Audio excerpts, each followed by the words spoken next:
ನೀವೊಬ್ಬರೇ ಕೊರಗ್ತಾ ಇದ್ದೀರಾ, ತುಂಬ ನೋವಲ್ಲಿದ್ದೀರಾ. ಸೊ ಈ ವಿಡಿಯೋ ನಿಮಗೋಸ್ಕರ. ಸೊ ನಾನು ನಿಮ್ಮ ಶ್ರೇಯ, ನೀವು ನೋಡ್ತಾ ಇದ್ದೀರಾ ಮೈಂಡ್ಸೆಟ್ ಕನ್ನಡ ಯೂಟ್ಯೂಬ್ ಚಾನಲ್. ಬನ್ನಿ ಈ ವಿಡಿಯೋನ ಸ್ಟಾರ್ಟ್ ಮಾಡೋಣ. ಲೈಫಲ್ಲಿ ಯಾರಿಗೂ ಕೆಟ್ಟದ್ದು ಮಾಡಿಲ್ಲ ನೀವು, ಹೌದಾ? ಸೊ ಲೈಫಲ್ಲಿ ಯಾರಿಗೂ ಕೆಟ್ಟದ್ದು ಮಾಡದೇ ಇದ್ರೂ ತುಂಬ ಕಷ್ಟ ಬರ್ತಿರುತ್ತೆ ನಿಮಗೆ ಲೈಫಲ್ಲಿ. ಆಲ್ರೆಡಿ ಬಂದಿದೆ, ಅದಕ್ಕೆ ತಾನು ನೀವು ಈ ವಿಡಿಯೋ ನೋಡೋದಕ್ಕೆ ಬಂದಿರೋದು, ಹೌದಾ? ಆ್ಯಂಡ್ ಎಲ್ಲವೂ ಕೂಡ ನಮ್ಮ ವಿರುದ್ಧ ನಡೀತಿದೆ ಅಂತಲೂ ಅನಿಸುತ್ತೆ. ಆ್ಯಂಡ್ ಪ್ರಾಮಾಣಿಕವಾಗಿ ಇದ್ದರೂ ಕೂಡ ಕಷ್ಟಗಳನ್ನ ನೀವು ಅನುಭವಿಸ್ತಾ ಇರ್ತೀರ, ಹೌದಾ? ಆ್ಯಂಡ್ ಎಲ್ಲದಕ್ಕಿಂತ ಹೆಚ್ಚಾಗಿ ನೀವು ಯಾರನ್ನ ನಂಬ್ತೀರಾ ಅವರೇ ನಿಮ್ಮನ್ನು ಅರ್ಥ ಮಾಡ್ಕೊಳ್ಳೋದಿಲ್ಲ, ಹೌದು ತಾನೆ? ಸೊ ಇದೆಲ್ಲ ಆಗಿರಬೇಕಲ್ಲ ನಿಮ್ಮೆಲ್ಲರ ಲೈಫಲ್ಲೂ. ಆ್ಯಂಡ್ ಆಗಿರಬೇಕು ಅಂತ ಏನಿಲ್ಲ, ಐ ಮೀನ್ ಪಾಸ್ಟ್ ಟೆನ್ಸ್ ಏನಲ್ಲ, ಪ್ರೆಸೆಂಟಲ್ಲೂ ಆಗಿರ್ಬೋದು, ಅನುಭವಿಸ್ತಾ ಇರ್ಬೋದು ನೀವು ಅದನ್ನೆಲ್ಲ, right? May be I mean ನಿಮ್ಮ ಹತ್ರದವ್ರು ತಾನೆ, ನಿಮ್ಮ ಹತ್ರದವ್ರೇ ನೀವು ಅಷ್ಟೊಂದು ನಂಬಿರ್ತೀರ, ಬಟ್ ನಿಮ್ಮ ನಂಬಿಕೆನ ಅವರು ಉಳಿಸ್ಕೊಳ್ಳಲ್ಲ, ಹೌದು ತಾನೆ? ಸೊ ಇದೆಲ್ಲ ಪೆಟ್ಟು ತಿಂದಿರ್ತೀರ. ಎಷ್ಟೇ ಒಳ್ಳೆಯವರಾಗಿರಲಿ ಕಷ್ಟಪಡ್ತಿರ್ತೀರ, ನಂಬಿಕೆ ದ್ರೋಹ ಆಗ್ತಿರುತ್ತೆ, ಆ್ಯಂಡ್ ಪ್ರತಿಯೊಂದು ನಿಮ್ಮ ವಿರುದ್ಧ ನಡೀತಿರುತ್ತೆ. ಆ್ಯಂಡ್ ಇದರಿಂದ ನೀವು ತುಂಬ ಕೊರಗ್ತಾ ಇದ್ದೀರ ಒಬ್ಬರೇನೆ, ಹೌದಾ? ಸೊ ಈ ಥರ ಇದೆ ಅಂದಮೇಲೆ ಅವಾಗ ಖಂಡಿತವಾಗಿ ನಿಮಗೆ ಒಂದು ಕ್ವಶನ್ ಬಂದೇ ಬಂದಿರುತ್ತೆ, ಯಾಕೆ ನನ್ನ ಲೈಫಲ್ಲಿ ಇಷ್ಟೊಂದು ಪರೀಕ್ಷೆಗಳಾಗ್ತಾ ಇದೆ ಅಂತ, ಹೌದು ತಾನೆ? ಯೋಚನೆ ಮಾಡಿರ್ತೀರ, ಏನಕ್ಕೆ ಇಷ್ಟೊಂದೆಲ್ಲ ಪರೀಕ್ಷೆಗಳು ನನ್ನಂಥವ್ರಿಗೆ ಯಾಕೆ ಆಗ್ತಿದೆ, ಆ ಥರ ನಿಮಗೆ ಕ್ವಶನ್ ಬಂದೇ ಬಂದಿರುತ್ತೆ, ಹೌದು ತಾನೆ? ಸೊ ನಾನು ನಿಮಗೋಸ್ಕರ ಇವತ್ತು ಶ್ರೀಕೃಷ್ಣ ಹೇಳಿರುವ ಸತ್ಯವಾದ ಮಾತುಗಳನ್ನ ತಂದಿದ್ದೀನಿ, ಓಕೆನಾ? ಸೊ ಶ್ರೀಕೃಷ್ಣ ಹೇಳಿರೋದನ್ನ ನಾನು ನಿಮಗಿಲ್ಲಿ ಹೇಳ್ತಾ ಹೋಗ್ತೀನಿ. ಕಂಪ್ಲೀಟಾಗಿ ಈ ವಿಡಿಯೋನ ಕೊನೆವರೆಗೂ ನೋಡಿ, ಓಕೆನಾ? ಸೊ ಏನಂದರೆ, ಪರೀಕ್ಷೆಗಳಾಗಲಿ ಕಷ್ಟಗಳಾಗಲಿ ಲೈಫಲ್ಲಿ ಏನು ಮಾಡುತ್ತೆ, ನಮ್ಮನ್ನು ಯಾಕೆ ಹುಡಿಕೊಂಬರುತ್ತೆ ಅಂತ ನೀವು ಅಂದ್ಕೊಂಡಿರ್ಬೋದು. ಯಾಕಂದರೆ ಯಾವಾಗಲೂ ಪರೀಕ್ಷೆಗಳು ಬಲಿಷ್ಠರನ್ನ ಮಾತ್ರ ಹುಡಿಕೊಂಡು ಬರೋದು, ಅಂಥವ್ರಿಗೆ ಮಾತ್ರ ಲೈಫಲ್ಲಿ ಕಷ್ಟ ಬರೋದು ಆ್ಯಂಡ್ ಪರೀಕ್ಷೆಗಳು ಬರೋದು. ದುರ್ಬಲರ ಹತ್ರಕ್ಕೆ ಹೋಗೋದಿಲ್ಲ, ಬಿಕಾಸ್ ಅವ್ರು ಆಲ್ರೆಡಿ ದುರ್ಬಲರು, ಅವರಿಂದ ಏನು ಮಾಡೋದಕ್ಕೆ ಆಗೋದಿಲ್ಲ. ಹಾಗಾಗಿ ಪರೀಕ್ಷೆಗಳಿಂದ ಏನು ಯೂಸ್ ಕೂಡ ಇಲ್ಲ, ಓಕೆನಾ? ಸೊ ದೇವ್ರಿಗೆ ಗೊತ್ತಿದೆ, ಈ ಆತ್ಮ ಅಂದರೆ ನೀವು ಈ ಪರೀಕ್ಷೆನ ಗೆಲ್ತೀರ, ಓಕೆನಾ? ಸೊ ಅದಕ್ಕೋಸ್ಕರ ನಿಮ್ಗೆ ಆ ಪರೀಕ್ಷೆನ ದೇವರು ಕೊಟ್ಟಿರ್ತಾರೆ. ಅದನ್ನು ನೀವು ತಿಳ್ಕೊಳ್ದೆ ಏನು ಮಾಡ್ತೀರಾ, ಕೊರ್ಗೋಕ್ಕೆ ಸ್ಟಾರ್ಟ್ ಮಾಡ್ತೀರಾ, ಓಕೆನಾ? ಸೊ ಅದ್ರ ಬದಲು ನಿಮ್ಗೇನು ಕಷ್ಟ ಬಂದಿರುತ್ತಲ್ಲ ಅದನ್ನ ಅರ್ಥ ಮಾಡ್ಕೊಳ್ಳಿ. ಅದು ಕಷ್ಟಗಳು ನಿಮ್ಮನ್ನ ಯಾವತ್ತೂ ಮುರಿಯೋದಕ್ಕೆ ಬಂದಿರೋದಿಲ್ಲ, ನಿಮ್ಮನ್ನ ರೂಪಿಸೋದಕ್ಕೆ ಬಂದಿರುತ್ತೆ. ನೀವು ಅನ್ಕೋಬೋದು ನಾನು ಎಲ್ಲ ಕಲ್ತಾಗಿದೆ, ಇನ್ನೇನಿದೆ ಕಲಿಯೋದು. ನೋ, ನಿಮಗೆ ಅನ್ನಿಸ್ಬೋದು ಎಲ್ಲ ಕಲ್ತಾಗಿದೆ ಅಂತ, ಆದರೆ ದೇವ್ರಿಗೆ ಗೊತ್ತು ನೀವೇನು ಕಲ್ತಿದ್ದೀರಾ, ಏನು ಕಲ್ತಿಲ್ಲ, ಮುಂದೆ ಏನು ಸಿಚುಯೇಷನ್ ಇರ್ಬೋದು ನಿಮ್ಮ ಲೈಫಲ್ಲಿ, ಅದಕ್ಕೆ ನಿಮ್ಮನ್ನ ಈಗಲಿಂದನೇ ಪ್ರಿಪೇರ್ ಮಾಡಬೇಕಲ್ಲ.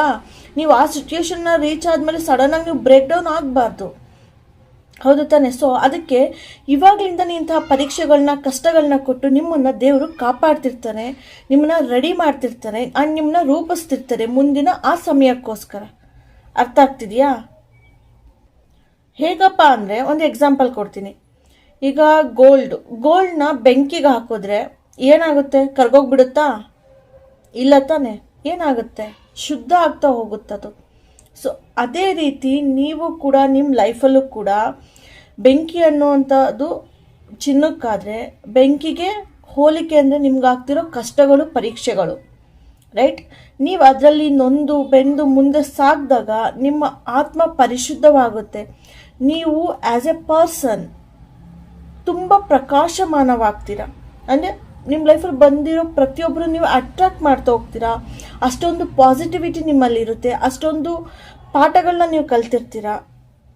ಅಂಥ ಕಷ್ಟನೇ, ಮುಂದೆ ಏನೋ ಕಷ್ಟ ಬಂತು ದೊಡ್ಡದು ಅನ್ಕೋತಿರಾಗ, ಅಂಥ ಕಷ್ಟನೇ ಅನುಭವಿಸಿದ್ದೀನಂತೆ, ಅದನ್ನೇ ಗೆದ್ದು ಬಂದಿದ್ದೀನಂತೆ, ಇದ್ಯಾವ ಬಿಡು ಲೆಕ್ಕ, ಆ ಥರ ಅನಿಸುತ್ತೆ ತಾನೆ? ಎಂಥವ್ರಿಗಾದರೂ ಅನಿಸುತ್ತೆ, ಹೌದು ತಾನೆ?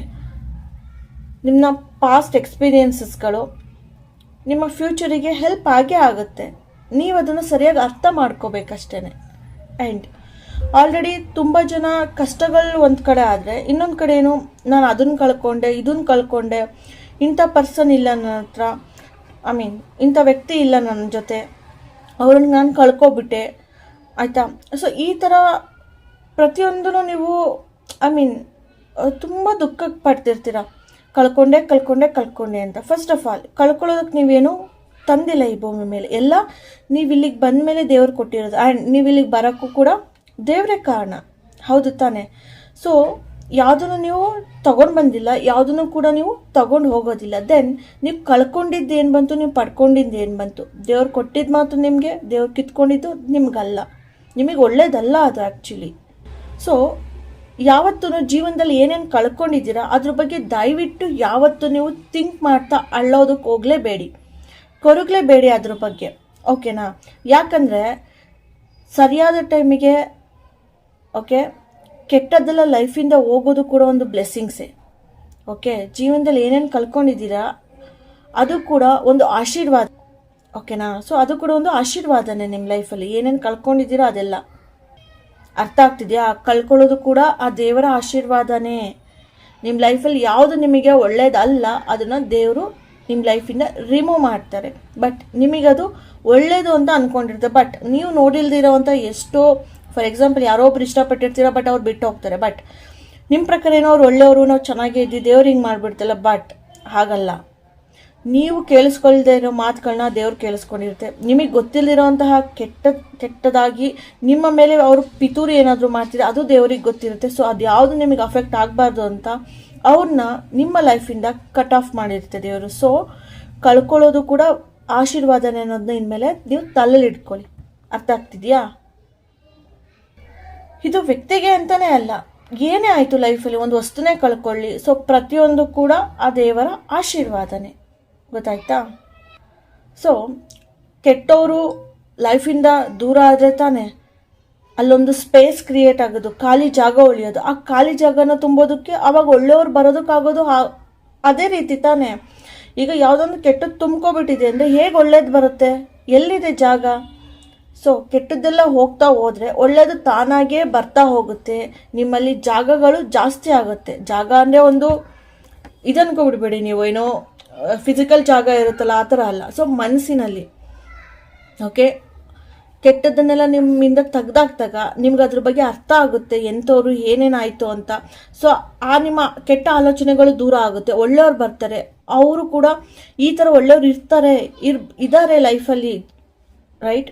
ಐ ಮೀನ್ ಭೂಮಿ ಮೇಲೆ ಇದ್ದಾರೆ ಅನ್ನೋದು ನಿಮಗೆ ತೋರಿಸ್ಕೊಡ್ತಾರೆ, ರೈಟ್. ಸೊ ಒಳ್ಳೆಯದು ನಿಮ್ಮ ಜೀವನದಲ್ಲಿ ಸೇರ್ತಾ ಹೋಗುತ್ತೆ ಯಾವಾಗ ಕೆಟ್ಟದ್ದು ನಿಮ್ಮಿಂದ ಖಾಲಿ ಆಗ್ತಾ ಹೋಗುತ್ತೆ.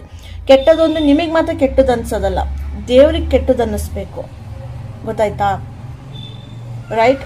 ಸೊ ದೇವ್ರಿಗೆ ಕೆಟ್ಟದ್ದು ಅನಿಸಿ ಯಾವುದಾದ್ರೂ ಕಿತ್ಕೊಂಡಿದ್ರೆ ಅದ್ರ ಬಗ್ಗೆ ದಯವಿಟ್ಟು ಯಾವತ್ತೂ ಕೊರಗಕ್ಕೆ ಹೋಗಬೇಡಿ,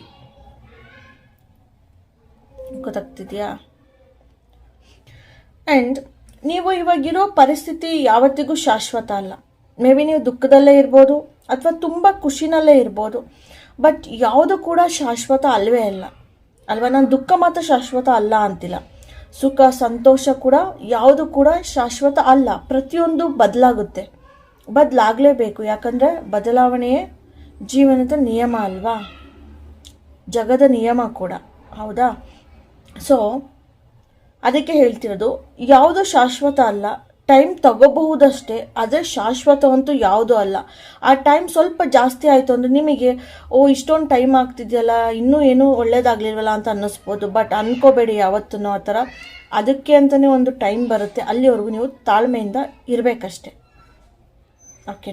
ಆ್ಯಂಡ್ ಇವಾಗ ಇವತ್ತಿನ ಪರಿಸ್ಥಿತಿಲಿ ಏನು ಕಷ್ಟದಲ್ಲಿದ್ದೀರಾ, ಇದು ನಿಮ್ಗೇನು ಹೊಸದೇನಲ್ವಲ್ಲ. ಇದಕ್ಕೆ ಮುಂಚೆ ಇಂಥವು ತುಂಬ ಕಷ್ಟಗಳನ್ನ ನೀವು ಎದುರಿಸಿ ಬಂದಿದ್ದೀರಾ. ಸ್ವಲ್ಪ ನೆನೆಸ್ಕೊಳ್ಳಿ, ನಿಮ್ಮ ಲೈಫಲ್ಲಿ ಹುಟ್ಟಿದಾಗಿಂದ ಇಲ್ಲಿವರೆಗೂ ಏನೇನೆಲ್ಲ ಕಷ್ಟಗಳನ್ನ ಅನುಭವಿಸ್ತಾ ಬಂದಿದ್ದೀರಾ. ಇವತ್ತಿನ ಕಷ್ಟ ಹೊಸ್ತಾ? ಇವತ್ತೇ ಫಸ್ಟ್ ನೋಡ್ತಿರೋದು ನೀವು ಕಷ್ಟನ. ಸೊ ಅದೆಲ್ಲ ಕಷ್ಟಗಳನ್ನ ನೀವು ಗೆದ್ದು ಇಲ್ಲಿ ಬಂದು ನಿಂತಿರೋದು ನೀವು. ಸೊ ಇವಾಗ ನೀವು ಕೊರಗೋದ್ರಲ್ಲಿ ಅರ್ಥನೇ ಇರೋದಿಲ್ಲ. ಬಿಕಾಸ್ ನೀವು ಸೇಮ್ ಪರ್ಸನ್ ಅಲ್ಲ ಇವಾಗ. ನೀವು 5 ವರ್ಷದಿಂದ ಇದ್ದಂಥ ಪರ್ಸನ್ ಇವಾಗ ಅಲ್ಲ. ಸ್ವಲ್ಪನಾದರೂ ನಿಮ್ಮಲ್ಲಿ ಚೇಂಜಸ್ ಆಗಿರುತ್ತೆ. ನಿಮ್ಮ ಥಾಟ್ ಪ್ರೊಸೆಸ್ಸಲ್ಲಾಗಿರ್ಬೋದು, ನೀವು ಅರ್ಥ ಮಾಡ್ಕೊಳ್ಳೋ ರೀತಿ ಆಗಿರ್ಬೋದು, ನೀವು ನೋಡೋ ದೃಷ್ಟಿಕೋನಗಳಾಗಿರ್ಬೋದು, ಹೌದಾ. ಆ್ಯಂಡ್ ಕಷ್ಟನ ಸಾಲ್ವ್ ಮಾಡೋ ವೇ ಆಗಿರ್ಬೋದು, ಕಷ್ಟನ ತಗೊಳ್ಳೋ ರೀತಿ ಆಗಿರ್ಬೋದು, ಹೌದಾ. ರೈಟ್. ಈಗ ಹೆಚ್ಚು ನೀವು ತಿಳ್ಕೊಂಡಿದ್ದೀರಾ, ಹೆಚ್ಚು ತಾಳ್ಮೆ ನಿಮಗೆ ಬಂದಿದೆ ಇವಾಗ, ಹೌದು ತಾನೆ? ಸೊ ಇದೇ ನಿಮಗೆ ಬೆಳವಣಿಗೆ, ಇದಕ್ಕಿಂತ ಬೇರೆ ಯಾವ ಪ್ರೂಫು ಬೇಕಾಗಿಲ್ಲ, ರೈಟ್? ಸೊ ಕೊರಗೋದು ಇನ್ನೇನಕ್ಕೆ ಮತ್ತೆ, ಅಲ್ವಾ? ಸೊ ಫೈನಲಾಗಿ ಹೇಳ್ಬೇಕಂದ್ರೆ, ಪರಿಸ್ಥಿತಿಗಳು ನಿಮ್ಮನ್ನ ಯಾವತ್ತೂ ನಿರ್ಧರಿಸಲ್ಲ, ಪ್ರಕ್ರಿಯೆಗಳು ಮಾತ್ರ ನಿಮ್ಮನ್ನ ನಿರ್ಧರಿಸುತ್ತೆ. ಒಪ್ಕೋತೀರಾ? ಹೌದಾ?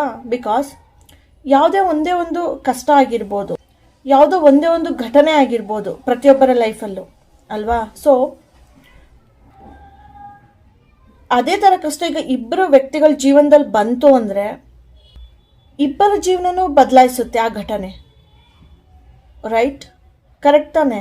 ಬಟ್ ಒಬ್ಬರು ಮುರಿದು ಬೀಳ್ತಾರೆ, ಇನ್ನೊಬ್ಬರು ತುಂಬ ಸ್ಟ್ರಾಂಗ್ ಆಗ್ತಾರೆ, ಓಕೆನಾ? ಸೊ ಇವೆರಡರಲ್ಲಿ ಯಾವ ಬದಲಾವಣೆ ಬೇಕು ನಿಮಗೆ? ನೀವು ಯಾವ ವ್ಯಕ್ತಿ, ಮುರಿದು ಬೀಳೋ ಅಂಥವ್ರ ಅಥವಾ ಸ್ಟ್ರಾಂಗ್ ಆಗಿ ಎದುರಿಸೋ ಅಂಥವ್ರ? ಯಾವುದೇ ರೀತಿಯ ಕೊರಗುನ ಇಟ್ಕೊಳ್ದೆ ನೀವೇ ಡಿಸೈಡ್ ಮಾಡಬೇಕು, ಓಕೆ? ಸೊ ಅರ್ಥ ಆಗಿದೆ ಅಂತ ಅಂದ್ಕೊಂಡಿದ್ದೀನಿ. ಸೊ ಇಷ್ಟು ಹೇಳ್ತಾ ಇವತ್ತಿನ ವಿಡಿಯೋನ ಮುಗಿಸ್ತಾ ಇದ್ದೀನಿ. ಸೊ ನಾನು ನಿಮ್ಮ ಶ್ರೇಯ, ನೀವು ನೋಡ್ತಾ ಇದ್ದೀರಾ mindset Kannada YouTube channel. Subscribe ಮಾಡಿ ಆ್ಯಂಡ್ ಜಾಸ್ತಿ ಸಪೋರ್ಟ್ ಮಾಡಿ. Thank you all. ಬಾಯ್.